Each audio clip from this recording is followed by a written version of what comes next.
So now we have Ron, who's going to give a very interesting talk. I'm very intrigued about this, about a really neat bug in the LaunchServices subsystem. So let's give Ron a round of applause. All right. Hey, everyone. Thanks for coming. I'm Ron. I do product security at Okta. That's me. And today we're going to be talking about a fun little bug in LaunchServices that let an attacker escape the app sandbox in multiple different ways. Because we're talking about the app sandbox, we are going to give you a bit of a refresher on its restrictions, what it is, how it works. Then we're also going to give you some context for the bug by way of reversing the relevant structures and flows. And then we're going to get into the guts of the presentation where we're going to exploit this one issue in 5 different ways. Afterwards, we're going to speak a little bit about how Apple decided to patch this, and also give you some idea about variants that will invariably crop up. And then finally, just to be responsible, we're going to be, we're going to be talking about how you can defend yourself via tools and heuristics. So let's get into it. So the App Sandbox. The App Sandbox is a security measure that's designed to mitigate damage in 2 main situations, either of which have to do with the Mac App Store. So the first of which is a user installing a malicious app from the Mac App Store, and the second is an app becoming compromised after the fact. So you can see there in the little graphic of Apple's, credit to them, that without the sandbox, an app otherwise has unfettered access to user data and system resources. Note, of course, with privacy protections, there's a bit more nuance to that. And with the app sandbox, you're kind of confined to your little sandlot that's allocated for your app. One other thing I want to mention, and it'll come up later, is Office macros run in the app sandbox. Now let's get into it further. So concretely, you're allowed to access the file system in your container under tilde library containers followed by your bundle identifier. You're allowed communication with a limited set of mock services. You're allowed to start processes with a POSIX spawn, fork, exec, nstask, but the caveat here being that child processes will inherit the app sandbox and thus all of its restrictions. So you can't just execute something and that's an escape. Now, the one thing, it's not so much a secret as it is not really talked about. It's the ability to start processes through LaunchServices, which is what we're going to focus on today. If you want to find a fuller list of exceptions on what you're allowed to do in the application sandbox, there's the seatbelt profile. It just defines restrictions. Okay, so App Sandbox and LaunchServices. Ostensibly, this capability is intended for launching helper apps, which are just apps inside your app. At least that's the only mention of it in the App Sandbox guide. And as you might intuit already, LaunchServices is responsible for launching applications, opening files. That's what it does. It's explicitly allowed in the seatbelt profile via these 2 lines, the first of which is a mock lookup on the quarantine resolver service, and the second of which is ls open. The XPC service is implemented in the core services UI agent, which already had a feature in the last presentation. So let's take a closer look at that. Side note, this agent does a lot of stuff. The service is called Quarantine Resolver. It does stuff related to that. It shows prompts. It's, many tricks. Scott Knight has a great post, which I linked to. He reverses all the various message handlers, but the one we're going to talk about today is the CS UI ls open handler. And this one essentially just acts as a LaunchD proxy. So how it works when your sandboxed app calls into an API like OpenURL, OpenURL is going to call into LaunchServices, it's going to put together the required data, and it's going to send it over to the core services UI agent. Then the core services UI agent is going to put together an RBS launch request and send that to running board D, which is new in Big Sur. Before it would go directly to just LaunchD. But now running board D is going to submit that LaunchD job, and LaunchD will finally launch the specified application. Now, 2 things I want to highlight here before we go forward. The first is that you can launch another app from within the app sandbox, but you can't provide it any arguments. You can't pass any sort of input to it. You could just launch it. It'll just be there. And the second of which, unlike an API like POSIX spawn, when you launch an app this way, it's not going to inherit the app sandbox. So that's a really interesting one to look at if our goal here is to escape. Okay, so let's take a closer look at the input provided. It's a serialized ls remote open call structure. I've picked apart the relevant bits here. You can see it has an IVAR called inputs. Inputs looks like this. It takes an NS array of in URLs to open, as well as in-app params. In-app params has the following structure. There's an NS dictionary called environment. Hint, hint, wink, wink. This is connected to the title of the presentation, and an NS URL called application URL. A quick side note on sort of how I recover these structures. If anybody's taken a look at the DYLD shared cache in Big Sur, you probably noticed a lot of authenticated pointers and unparsed addresses, and class dump just, craps its pants. And the assembly all around just looks very ugly. So I wrote a little Hopper plugin that glues together class dump and some private APIs and recovers something like a human readable representation. Essentially, you could start reading the code again. So that's open source. You could use it if you'd like. All right, now let's go back to that input. This time, the relevant part is gonna be highlighted. And let's take a step back. So I mentioned that in the app sandbox, you can launch another app, but you can't pass any arguments to it. There's no arguments IVAR, anything like that. So what is the environment IVAR doing there? I find that especially weird. I don't know about you. And I mean, I assume that okay, maybe that would just be ignored later down the stack, later on down the line, but it isn't. And that's the root cause of the bug we're gonna be talking about today.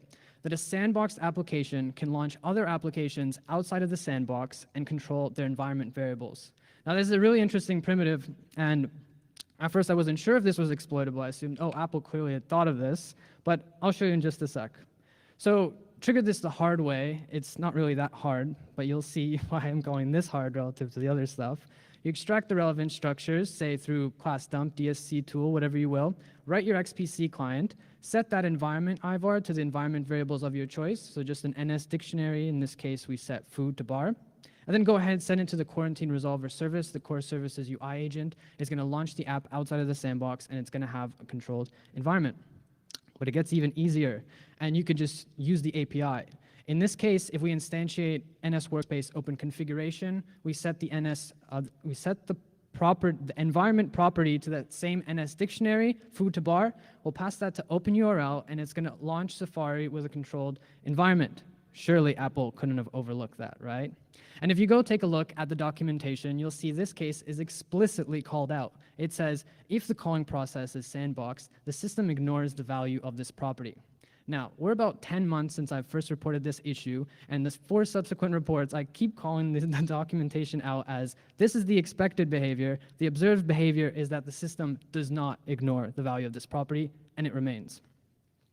One potential explanation for why this is, it's a new feature in Big Sur, and that's the inheritance of environment variables through LaunchServices. So here I have a little snippet of pseudocode into how this is implemented. Essentially, a LaunchServices client that wants to launch another app, it's going to collect the environment in the client and then try and set that in the launched application. Pretty straightforward to mimic, ordinary process execution behavior, but there's one thing here. It also does some sandbox checking. You can see it checks that if the client is sandboxed and it has the variables home, tempdir, or cffix user home set, it's going to continue. It's going to ignore them. But I've said the magic word already, and that's precisely the problem with this, and that this is client-side validation. And we'll abuse this in just a moment. Okay, now let's get into the actual fun stuff. So initial report, we can control environment variables. My first thought was DYLD insert libraries. Hell yeah, let's point this to a dilib of our choice and then just load that outside the sandbox. Easy peasy. For those that don't know, this is similar to like LD preload.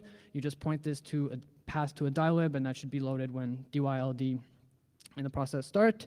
But we have one major restriction, and that's in Apple Mobile File Integrity, there's a policy that makes DYLD variables ignored on Apple binaries. So you can't just set this environment variable on something like photos and then launch it and then have a good fun time. It's not going to work like that. Instead, I found another target. It's a script editor template called Cocoa Applet. It's available on default installations of macOS, so we don't have to deal with anything like a quarantine X attribute. It's unsigned, so it's not technically an Apple binary, but most importantly, it's the perfect host app for the exploit because it runs outside the sandbox. So this is relatively straightforward. How it's going to look is something like this. I hope the graphic is big enough. We're just going to point DYLD insert libraries to a bundled dilib inside of our application. Remember, this is from the perspective, at least in this case, of like a malicious Mac App Store app. We're going to put it under frameworks like many libraries are. Nothing too special there. We're going to launch Cocoa Applet through the front door, through LaunchServices. Once again, nothing out of the ordinary. And then Cocoa Applet is going to load with our set environment variable, and DYLD is going to load the dilib outside of the sandbox. Okay, I was so proud of myself. I thought this was amazing. And then I went and I tried it on Big Sur. And then Big Sur, the first issue I ran into was new signing and notarization requirements on ARM64 binaries.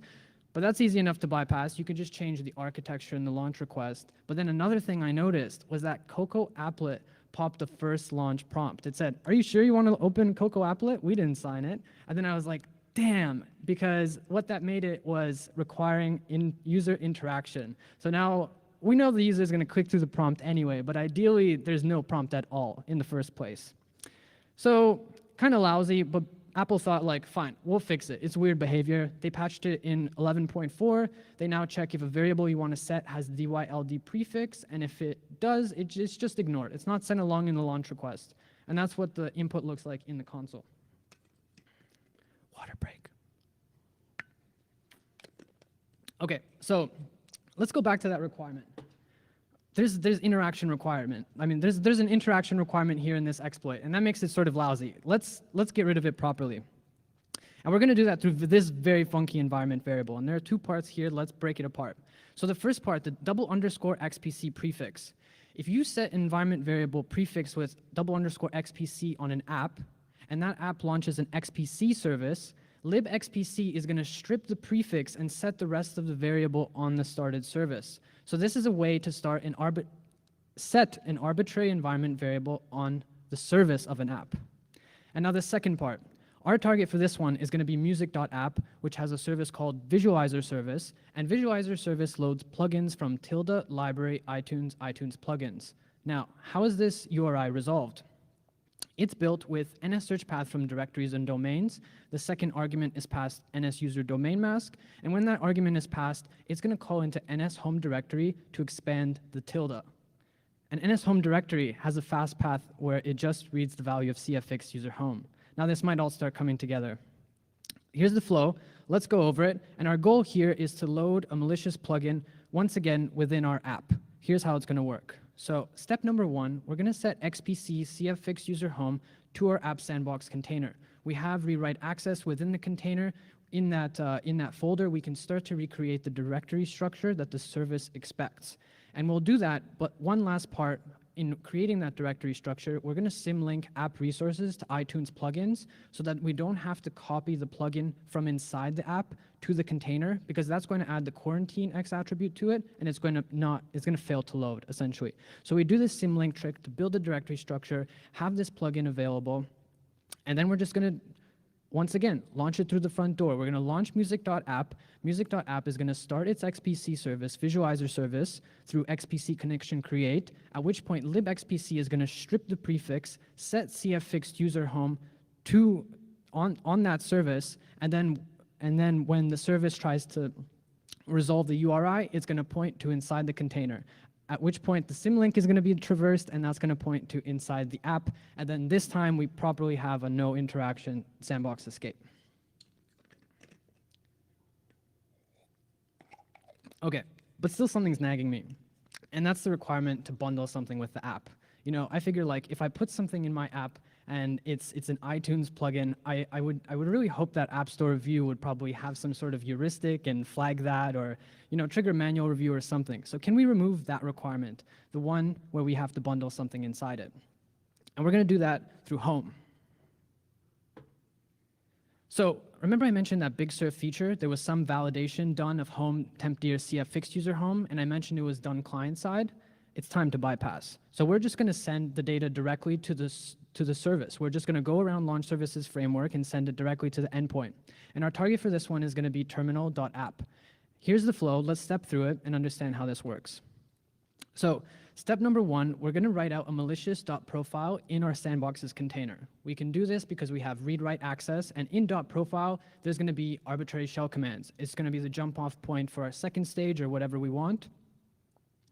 Then we're going to build the dictionary and then set it in the environment IVAR. We're going to point home to the sandboxes container, and then we're going to send the XPC message directly to the service. Going to bypass that LaunchServices client-side validation. Home will not be ignored, and then when LaunchD launches terminal.app outside of the sandbox, terminal.app will in turn launch a login shell with that controlled value of home, and the login shell is going to execute home/.profile.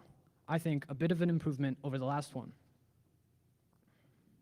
So This was patched recently in 11.6 as a silent patch. I asked Apple why I wasn't credited, and then I'm sort of being gaslighted. They're telling me it was fixed in 11.5, even though 11.5 was the tested vulnerable version in my initial report. But anyways, yeah. So they check to see if the variable you want to set is home, and if it is, they overwrite that value with the value in the core services agent, which cannot be tampered with, at least from within the app sandbox. And they also check if the variable you want to set has the XPC prefix or is equal to CF-fixed user home. And similar to the last patch, they're going to ignore the variable and not send it along in the launch request. Okay, now let's quickly sum up what we have so far. We have an interaction required exploit. We'll forget about that. That sucks. We have one where we have to bundle something inside the app. Not so good. We have a better one, which I just showed you how we can do it at runtime. We can write out a file and then have that executed. But can we remove that requirement? Can we avoid writing to disk and make this properly fileless? We can. So let's take a look first at this API, NS Workspace Open URL. Pretty intuitive. It just opens the URL you pass to it. What it does under the hood is it's going to take that argument and set in URLs to that argument in the open call input structure I mentioned earlier. The structure itself doesn't matter. Now, what if we passed not an app, not a bundle, but a Unix executable? What if we passed Perl? And you'd see a prompt like this if you tried to do that. What would happen is the UTI of Perl would be evaluated to public.unix executable, and then the binding for Unix executable would be evaluated to see that terminal has registered to open it, and then some checks there are going to prevent that from happening. Now, what if we look at its ugly deprecated cousin, launch application? So what happens here is it takes that argument and it sets application URL in the application parameters structure. This time, passing Perl is going to bypass that check. And before I get into the exploit, a lot of you already know that we've just tremendously expanded our attack surface. A lot of Unix executables, I don't know, people used to love shoving features into environment variables. User bin Perl was chosen particularly for a very special one. So I call this one MOB, mother of all bypasses. I'm not even going to show you a flow because it's so simple. Let's step through it. So number one, note that we're using setenv. We're using setenv to abuse the Big Sur inheritance feature, and here's what we're doing. We're first going to set Perl 5 op to -d. This is going to run Perl in debug mode, and when Perl is running in debug mode, it's going to take the value of Perl 5 db, and it's going to prepend that to any code you want to execute. So essentially, it's Perl code in an environment variable. This is perfect. And then we'll bypass the core services restrictions for Perl by calling into the deprecated API. And this is properly fileless, silent, zero interaction, and I think as a cherry on top is probably tweetable. So in 3 lines, there are 3 issues. The first of which, environment variable inheritance between sandbox and unsandbox contexts. I think, when we first started and we saw that IVAR, we were wondering what it was doing there, but I think at this point we've properly demonstrated that this is crossing some sort of privilege boundary. Next, we bypass restrictions for Unix executable by calling into a deprecated API. Clearly, it's a code path where it's missing the same checks as the supported one. And then finally, it's not so much an issue as it is Perl's command injection as a feature, Perl 5 db, it's awesome, sweet. So the third patch here, it was issued in 11.5. What it does is it checks to see that the argument you pass to the APIs or the core services agent, if it's a registered bundle, okay, cool, but if it isn't and you're sandboxed, then it throws a permission error. Last exploit for today has to do with Electron. And Electron is the darling of macOS red teams. I know the entire Zoom red team is here, so I think they'll like this one. It's a known process injection vector when you just set Electron run as node. You can pass your arbitrary JavaScript through argv, through standard input, and you can execute it in the context of the application. Doing so subverts the entire macOS security model, and you can abuse the TCC privileges and entitlements of the app. But we can't just use it as is from the app sandbox because, once again, we can't specify the arguments to the app we launch. However, we do have a very strong primitive available to us, and that's controlled environment. And we can achieve process injection through node options, where you can pass command line flags to the underlying node process in an Electron app. And the one we're interested in is the require flag, where it takes the script provided and it just executes it. That's it. Now, there's a bit of nuance to this because officially, according to Electron docs, this is only for unpackaged apps. For packaged apps, it's filtered. A packaged Electron app has its main executable renamed from Electron, all right? But there was some Unicode parsing bug where it wasn't properly filtered. They sort of fixed it. They were going to fix it only for Windows. I pointed out, hey, this affects all platforms. Then they properly kind of fixed it. They didn't issue a security advisory while also acknowledging its security-related nature. Then I reported another patch bypass to them where you just pass Electron run as node alongside node options, and node options will not be filtered on packaged apps, clearly in contradiction to their docs. And then finally, after months of ignoring me, they say, we do not consider physically local attacks in our threat model, citing Chromium or something. While once again, also elsewhere, contradicting themselves, saying require will remain filtered in upstream Electron as a security measure. So now we're in a sort of pickle because this is a third-party vector, which means Apple probably doesn't care about it. And the third-party framework in this case also doesn't care about it. So I think it's up to sort of the community, the users, to work around this themselves and understand how this can be exploited. And this can be exploited even simpler than the other ones, I believe. So let me just go over the two lines that are occurring here. First, we cat a head document to payload.js. This is going to be the code we execute outside of the sandbox in the context of the Electron app. We're just going to touch a file under applications, which you normally can't do from within the sandbox. And then we're going to trigger the issue we talked about today in the third way, the easiest way yet. And that's the OpenCLI binary, which is going to call into LaunchServices. Even better, we can populate that environment IVAR through the N flag, where we set Electron run as node to 1 to bypass the node options filtering, and then in node options will require the file we just wrote. And that's it. We have both a macro sandbox escape and process injection in 2 lines. And nobody wants to fix this. What the heck? So workaround here, if you are responsible for an Electron app, package your app. Make sure it's not named Electron, like VS Code and Keybase. And also disable the run as node fuse. This is a sort of experimental, not really documented feature, but it essentially makes your app ignore the value of Electron run as node. This should never be enabled. Now, what's left? Clearly, Apple has chosen a whack-a-mole approach. Instead of addressing the root cause of the issue like their docs explicitly state, they're patching things as I find new vectors, as I report them. What gives? The crux of the issue remains, and that's that applications can still be launched outside of the sandbox, and their environment variables can still be controlled. I think a big thing we'll see here, certainly see, I have one thing in disclosure right now, is application-specific environment variables. Today's example was node options, but there are more. I've also shown you APIs influenced by environment variables. Today's example is CF fixed user home and NS home directory, and the many APIs that expand tildes and paths through that API.